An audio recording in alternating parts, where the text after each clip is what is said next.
Part 2. The Black House Encounter. It wasn't long before I found myself in the middle of something bigger. I had business to handle at the Black House, where Trump was. Yeah, that Trump. I walked in, straight to him, and didn't waste time. "You're messing up big time," I told him. "You need to fix it. You have 1 week." Trump's eyes widened. "Yes, Mr. Jackson." He didn't argue, didn't push back, just agreed. But his son wasn't having it. He stormed up with his boys, squaring up like he was ready for something. "Don't you ever talk to my dad like that again," he barked. Before I could respond, my boys moved in. Big, silent, deadly. They didn't have to say a word. Just their presence made Trump's son and his crew freeze up. They weren't ready for what they saw. One of my men, cold as ice, stepped forward. "Everything okay, Mr. Jackson? Boss?" I nodded. "Yeah, nothing I can't handle." I turned to Trump's son, stepping closer until we were nearly face to face. "You have 1 week to get out of the country." I turned and walked away, but I could hear Trump scrambling after me. "Wait, Mr. Jackson. I'm sorry for my son's actions. I'll pay for him to stay." I stopped and looked at him. "You know the rules, Trump. You know the payment.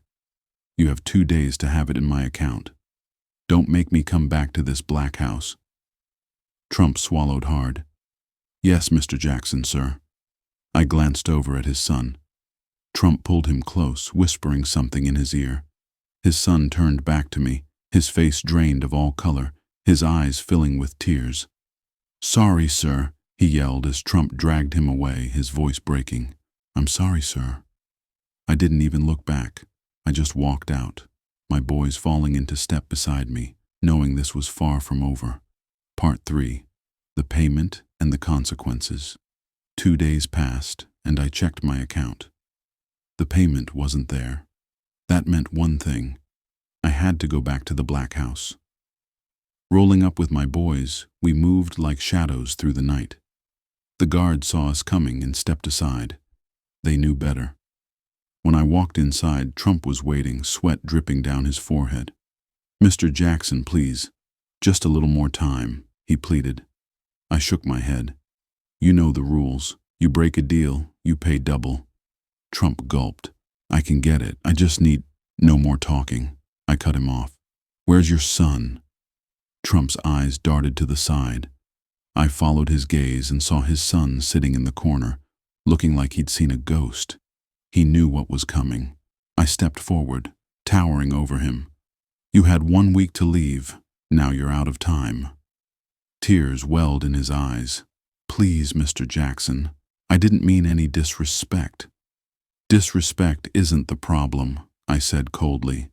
"Disrespect can be forgiven. Breaking the rules, that has consequences." Trump fell to his knees. "I'll pay anything.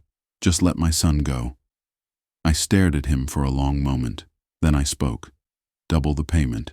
In my account by midnight, or he's gone." Trump nodded frantically. Yes, I'll do it."